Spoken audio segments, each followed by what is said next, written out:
Okay, hi YouTube, Mr. User Boss here, and I'm going to be bringing you my review of the Great Little War Game number 2. So this is by Rubicon Development, who are a great developer, and you know, we've had plenty of games from them that are real gems.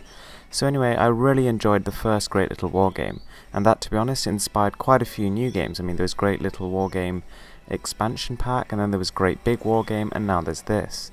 And I'm just going to talk to you about whether I think it's a real improvement, or is it just more of a Great Little War Game 1.5. So hopefully you can tell the first thing you're going to notice is that the landscape orientation has now been ditched. The game plays in full portrait mode, whether it be on a tablet, on a phone, or anything.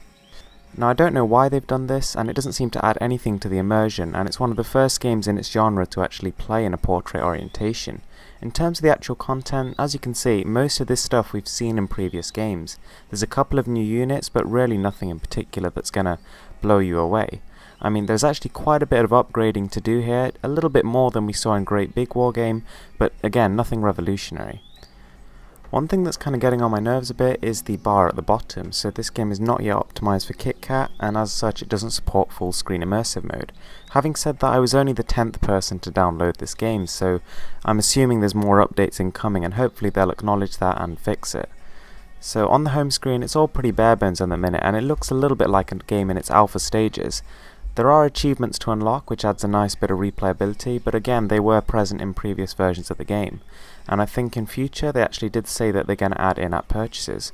Now another thing to note is that this game costs £1.99, which is a significant departure from the 69p price tag that we're usually used to.